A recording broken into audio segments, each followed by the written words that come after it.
He's the best at introducing I've ever known. I just wish my mama was here to hear that.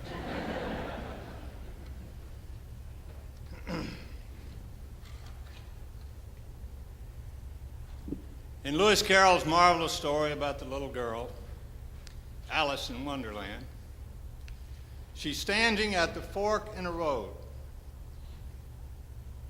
and she doesn't know which road to take.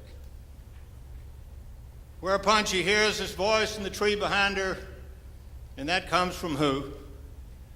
The Cheshire Cat. I don't know what a Cheshire Cat is. But with a big smile, he said, "Can I help you?" And she said, "Yes, please. I need to know which way to go." And he said, "Well, where are you going to?" And she said, "I don't know." And he said, "Then any road will do." Vision is about deciding which way you want to go. And in this country, you're free to just about decide any direction you want to go in. We're here today to talk about the vision of Blueprint Mississippi. Now, in a group as large as this, the vision needs to be shared. So we're here to talk about shared vision.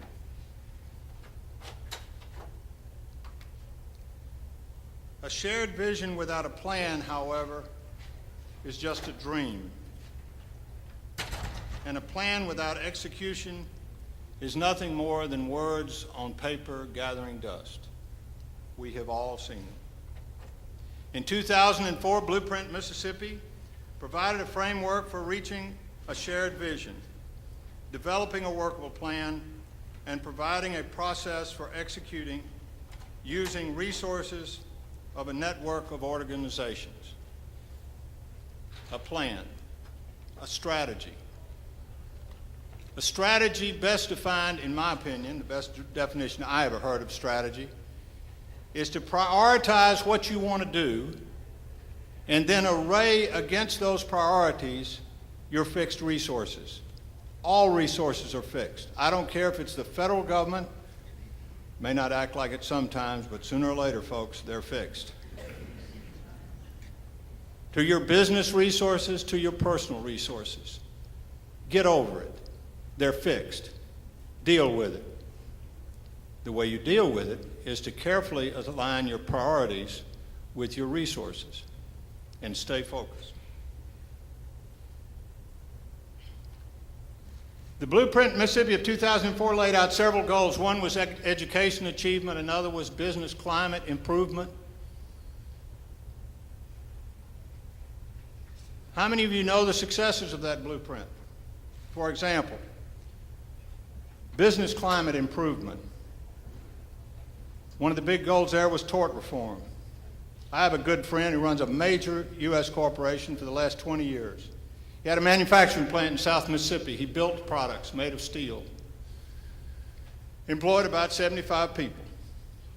A good business. Years ago, I'll never forget how sad I was when he told me, he said, "Jim, I got to tell you something. I'm sick of building in Mississippi." He had plants all over the world. He said, my general counsel tells me I've now been sued over 30 times over asbestos claims. He said, "Jim, I don't have any asbestos in my product.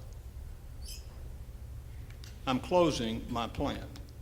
And we lost those jobs. So if you think that those kind of things don't affect business decisions, you're just wrong. They do. Because in America, you have the freedom to build a plant anywhere you want to build it. And you're certainly going to go to a place that has a good business environment. The 2004 plan laid out education. We have done many things to improve the education of our children in this state in the intervening years. One of our major goals was to get proper funding. And we have done that to the best ability, I think, of the state to do it through our adequate education funding program and formula. It's as fair a method as we can come up with so that children from poor areas can be just as well provided with an education as children from rich areas. So I ask you, one of the key measurements, everybody says, the key measurement of a child's likelihood of success are their fourth grade reading scores. Are they competitive? Are they literate? Can they read? How many of you know the NAEP, which is the National Report Card that tests all children across, not all, but tests children all across the country? It's used as the nation's report card, most recent published last spring for the years 07, 09. How many of you know how Mississippi fourth graders fared in that test? One of the key measurements of output for the Blueprint Mississippi. So when you're trying to think, well, did we accomplish anything? How many of you know? Raise your hand. Hank Bounds knows. Hank was one of the principal people involved in getting that score up. Mississippi school children moved farther than any children fourth grade reading at basic level than any children in the nation.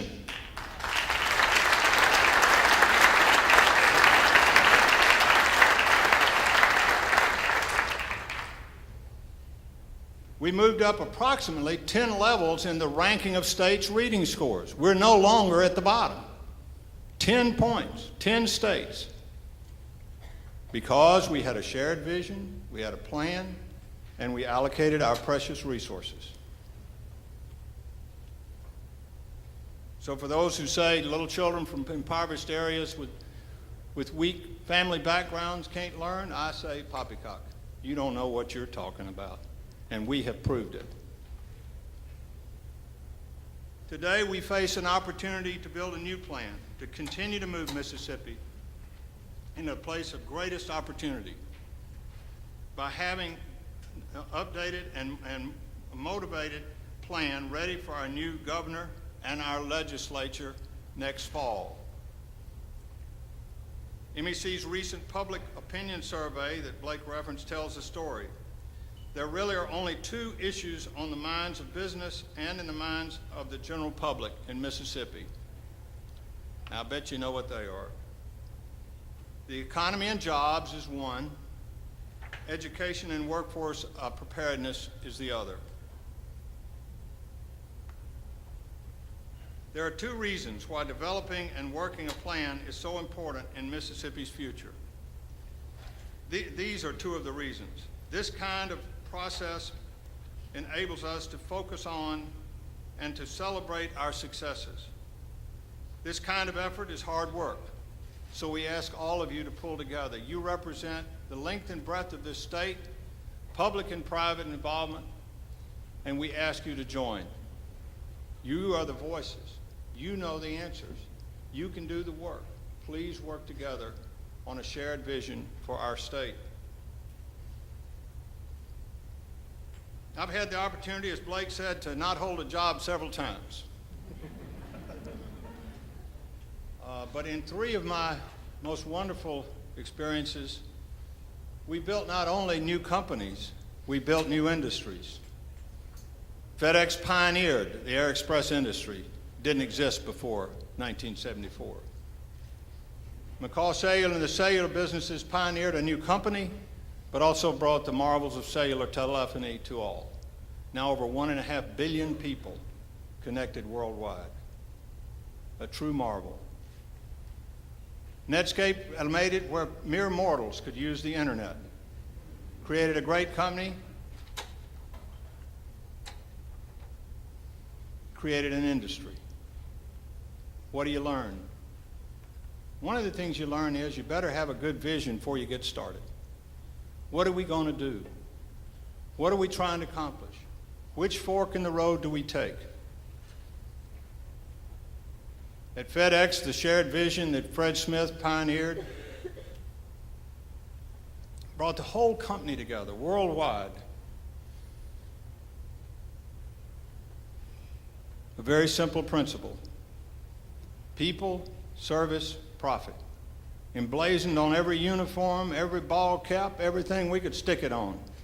Taught in every classroom, trained in every manager. People, service, profit. You take care of the people will take care of the service, and the service will produce the profits we need to keep this place going. Absolutely, positively, overnight. And it worked.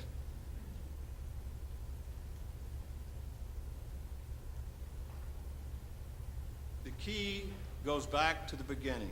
What were you trying to do? Which road do you take? What is our shared vision? And the process for Blueprint Mississippi 2011 provides for working through our differences and finding a common approach for making things better for our children and our grandchildren. And what on earth could be more important than that? Thank you.